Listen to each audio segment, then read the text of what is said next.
जो सरकार कह रही है कि मिसलीड किए हुए हैं, हकीकत यह है कि पहली बार ऐसा हुआ कि इतनी बड़ी संख्या के अंदर जनता सरकार से मिसलीड नहीं हो पा रही है। सरकार हर मुद्दे मिसलीड करने की कोशिश करती है, इस मुद्दे सरकार मिसलीड नहीं कर पा रही है, इसलिए सरकार उल जुलूल अलग अलग बातें कह रही है। कभी कह रही है कि ये अच्छे से समझ नहीं रही, कभी कह रही है कि खालिस्तानी है, कभी कह रहे हैं कि कांग्रेसी हैं। अलग अलग तरीके से सरकार अपने आप को बचाने की कोशिश कर रही है। मतलब एक तो पहली बात तो मतलब जो इस टाइम पे जो एक लड़ाई है, मतलब पूरे सर्वाइवल की एक लड़ाई चल रही है कि अगर आने वाले टाइम में हमें पता है कि अगर ये तीनों बिल लागू हो जाते हैं तो 4-5 साल के बाद सिर्फ किसानों की बात नहीं है, जो एक आम इंसान है अगर उसको सर्वाइव करना है, एक रोटी तो चाहिए ना खाने के लिए, और उसके लिए भी जो एसेंशियल कमोडिटी एक्ट में इन्होंने बोला या उसका क्या रेट होने वाला है, हमें भी पता है कि जॉब है नहीं है। एम्प्लॉयमेंट का जितना बुरा हाल, अब मैं PhD कर रही हूँ, मैं 10 साल एक सब्जेक्ट को दे चुकी हूँ, लेकिन मुझे नहीं पता कि मुझे आगे जॉब मिलनी है कि नहीं मिलनी, लेकिन रोटी तो मुझे खानी है ना। तो जितने ये बिल हैं जो हम इसका जो डायरेक्ट इन्फ्लुएंस है वो इन सब पे होना है, हम सब पे भी होना है। तो एक बेसिकली जो ये सर्वाइवल की लड़ाई है उसके लिए हम यहाँ पे आए हैं। देखो तीनों एक्ट हैं। सबसे पहले जो सिंपल एक्ट है वो एसेंशियल कमोडिटीज एक्ट है।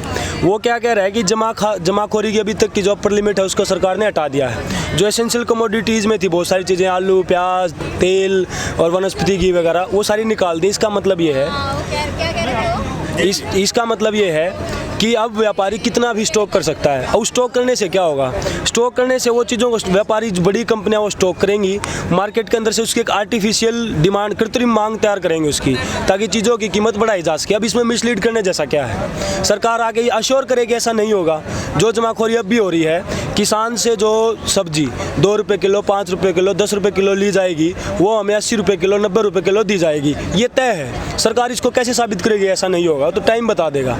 दूसरा जो कॉन्ट्रैक्ट फार्मिंग वाला है, सरकार ये कह रही है कि इससे किसान आज़ाद हो जाएगा। अब जो कॉन्ट्रैक्ट फार्मिंग का पूरे देश का कहीं से कोई एग्जांपल सरकार ऐसा नहीं दे पा रही है जहाँ किसान आज़ाद हुआ हो, बल्कि पंजाब में अलग अलग कुछ एरिया ने, पंजाब के ऊपर उठ रहा है, पंजाब के कुछ एरिया में लोगों ने कॉन्ट्रैक्ट फार्मिंग को देखा है, और उसमें जो है क्वालिटी, क्वांटिटी, उसकी जो तय करने का अधिकार है वो कंपनी के पास दिया गया है। अब किसान एक खास क्वालिटी की फसल एक खेत के अंदर से कैसे उगा सकता है? जैसे मान लिया कंपनी ने कॉन्ट्रैक्ट तोड़ते वक्त कह दिया कि आपके आलू का साइज यही होना चाहिए या आपके आलू की क्वालिटी इतनी होनी चाहिए। अब ये गांव में रहने वाला किसान अच्छे समझता है कि उसके खेत के अंदर एक ही क्वालिटी की फसल नहीं हो सकती, तो इसमें मिसलीड करने जैसी बात क्या है? कुछ भी नहीं है। दूसरा, उस कॉन्ट्रैक्ट में साफ लिखा हुआ है कि डीएम से ऊपर आप नहीं जा सकते, पहले एसडीएम फिर डीएम, उससे ऊपर आप नहीं जा सकते।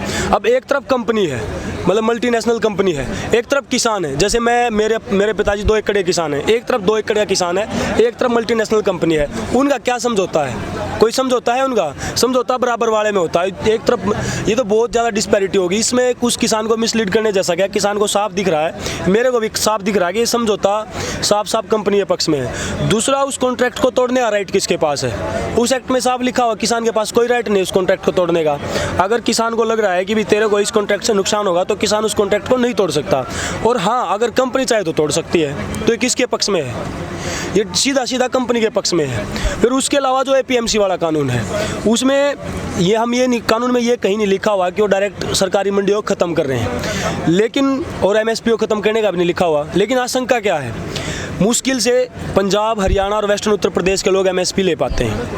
गुजरात, महाराष्ट्र, मध्य प्रदेश, बिहार और उत्तर प्रदेश का जो वेस्टर्न उत्तर प्रदेश से अलग हिस्सा, उसमें 15-15, 30-30 एकड़ के किसान यहाँ के हरियाणा, पंजाब के 5-5 एकड़ के किसान के बराबर हैं। उसका कारण एक साफ है, क्योंकि हमें MSP मिल रहा है। जैसे हमें अब की बार जो धान का रेट है वो 2200-2300 तक मिला, वही रेट जो मध्य प्रदेश का किसान उसका 800 रुपये मिल रहा है। कहाँ 2300 है, कहाँ 800 रुपये, उसकी कोई तुलना है नहीं। क्यों नहीं है? क्योंकि उनकी मंडियों में MSP उनको नहीं मिल रहा। अब यहाँ पे दिक्कत क्या है? जो हरियाणा, पंजाब का किसान उठ रहा है, उसके साथ दिक्कत ये है कि सरकार कह रही है कि प्राइवेट मंडी में भी किसान फसल बेच सकता है। अब प्राइवेट मंडी में जो 8% का टैक्स है, जिसको सरकार बता नहीं रही, अभी जो मंडियों में खरीद फरोख्त पे 8% टैक्स है, जो प्राइवेट कंपनी वाला होगा उसके ऊपर टैक्स नहीं लगना, तो जाहिर सी बात है वो किसान को रेट ज़्यादा दे सकता है एक टाइम तक, 3 साल 4 साल, 3-4 साल तक किसान को ज़्यादा रेट देके, तो किसान कहाँ जाएगा? उसको मतलब शुरू में किसान को लगेगा तेरे को रेट भी ज़्यादा मिल रहा है, वो ऑफिस भी अच्छा बनाएंगे कंपनी वाले, चाय भी पिलाएंगे किसान को, एक अच्छा AC वाले ऑफिस में किसान बैठेगा, चाय पिएगा, रेट भी ज़्यादा मिलेगा, किसान को क्या लगेगा? यही ठीक है। जब तक किसान को ये लगता रहेगा ये ठीक है, तब तक सरकारी मंडी बर्बाद हो लेंगी। जब सरकारी मंडी बर्बाद हो जाएंगी, उसके बाद प्राइवेट कंपनी अपना रोल दिखाना शुरू करेगी। उसके बाद प्राइवेट कंपनी, उसकी कोई गारंटी नहीं MSP बेचेगी। आज अगर धान 2200 रुपये ले रही है, हो सकता है प्राइवेट कंपनी आने वाले 3-4 साल तक 3000 रुपये भी दे, लेकिन 3-4 साल के बाद वही कंपनी ये कहने लग जाएगी कि हम तो सिर्फ 1000 रुपये में खरीदेंगे, तब किसान कहाँ जाएगा?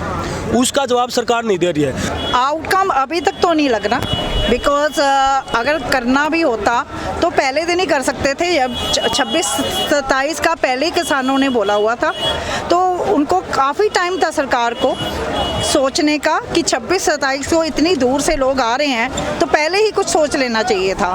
पर अभी एक तरफ तो मोदी जी बोल रहे हैं कि फार्मर्स के लिए बहुत अच्छे कानून हैं, इधर वो अमित शाह जी बोल रहे हैं कि हम बैठने के लिए तैयार हैं। तो अपनी सरकार में ही दो जने अलग अलग बातें कर रहे हैं और इनका मकसद यही है कि इनको बलखाना।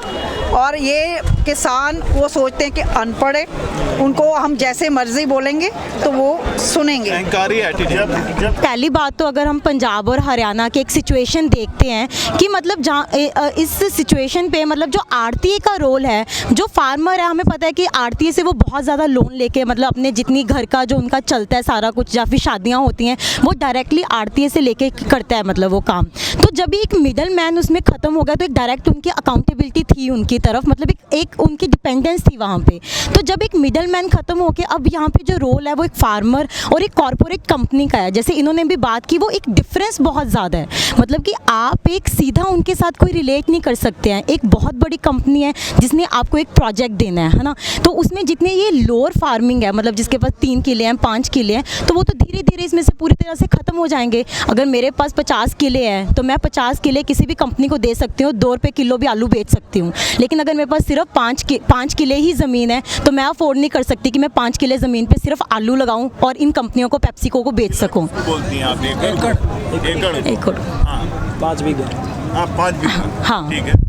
तो मतलब यही है कि जो इसमें जो लोअर किसानी है, मतलब पहले तो वो पूरे तरीके से ख़त्म हो गई और आने वाले टाइम में मतलब पूरी की पूरी ही किसानी ख़त्म होकर एक जो कॉर्पोरेट वर्ल्ड है सिर्फ उन्हीं का फ़ायदा होगा। लेकिन सिर्फ MSP या withdrawal of all three and 2 ordinance भी पास करे हैं जो कि फसल को जला के वो पोल्यूशन वाले, वो 1 करोड़ कहाँ से बात दे देगा कोई फार्मर। और कोई सहूलत नहीं दी गई कि जो स्ट्रॉ मैनेजमेंट के लिए कोई इन्होंने कोई किसान को एक्स्ट्रा मनी नहीं देते, कोई हेल्प नहीं करते कि तो वो अपनी उसको स्ट्रॉ मैनेजमेंट को वो ठीक कर सके।